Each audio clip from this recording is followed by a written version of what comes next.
And wars. Senator Cotton, good to have you with us. These guys are tough. They've slept in a lot of tough places and probably worse than the garage, but it's an insult to their service, no doubt. Well, yeah, Martha, it's safe to say that most of those troopers have slept in much tougher places in a parking garage, but it shouldn't have happened. I'm not sure why it happened. I'm glad it was corrected quickly and they were readmitted into the Capitol complex, and we should get to the bottom of why it happened. But I think it underscores a broader reality, Martha. It's time to send home the troops.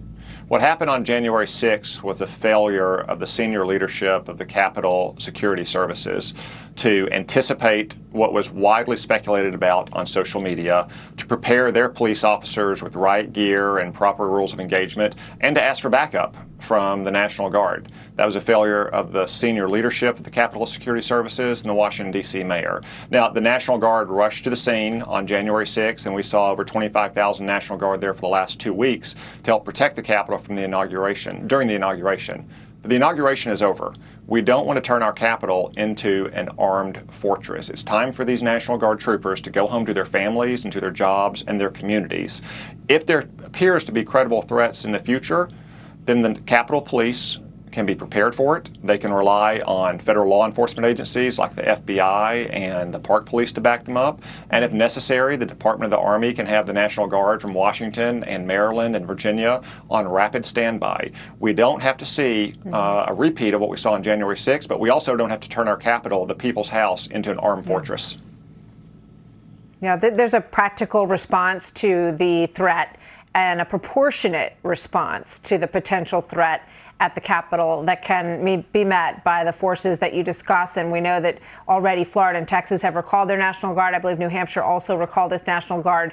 25,000 is an overwhelming force that does not appear to be necessary, and they can get back to business and be ready for whatever is next to come on their agenda. I want to ask you about a couple of other quick things, if I may, Senator Cotton, and that is the renewal of the START treaty, which is going to be part of the Biden White House agenda. Here's a statement by John Kirby, chief Pentagon spokesman, on this. He says, "We cannot afford to lose New START's intrusive inspection and notification tools.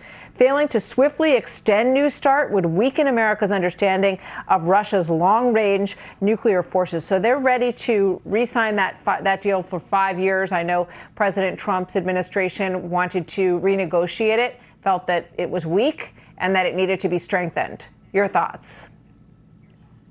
This is a very bad decision, Martha. It puts America's national security at risk. The New START treaty is a one-sided treaty that favors Russia. The way you know that is Russia has been pleading for a 5-year extension with no conditions and no other concessions. The Trump administration was right to refuse that. Unfortunately, the Biden administration, on their very first full day in office, granted that major concession to Russia and to Vladimir Putin. So I guess after 4 years of the Democrats beating their chest about Russia and continuing on and on about the Russia collusion hoax, have now gone back to their old, weak, dovish ways of appeasing Russia. We are at the risk, Martha, of facing nuclear overmatch by the combined nuclear forces of Russia and China.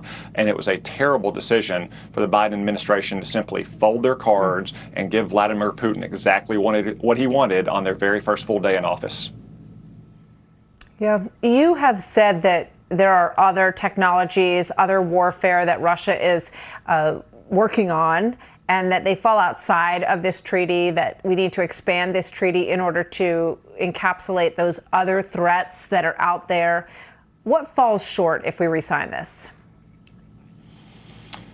Well, so Martha, the New START treaty covers what's called the traditional nuclear triad, air-launched cruise missiles from bombers, sea-launched ballistic missiles from submarines, and our missiles that are based in ground silos.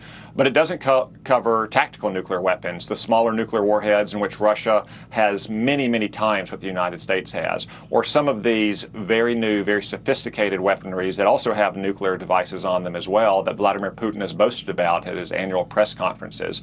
Those are just some more of the reasons why the New START treaty is one-sided and benefits Russia.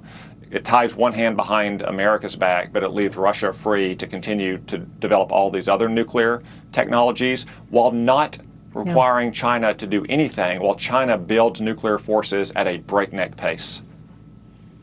Yeah, it seems curious to not want to at least open up that negotiation and get some more things put into it before you sign a 5-year deal. I mentioned the reasons why the Pentagon believes that it's a good idea.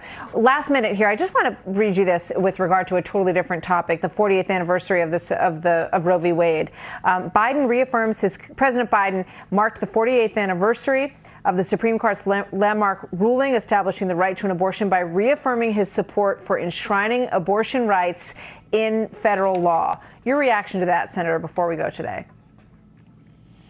Well, Joe Biden also announced that he would repeal the Mexico City policy, which will allow taxpayer dollars once again go to promote and provide abortion around the country. I think it's a sad fact that the Biden administration, its first week in office, wants to do more to encourage abortion, to make abortion more common, as opposed to trying to help women in need so we can save every single unborn child so they can live a full and happy life.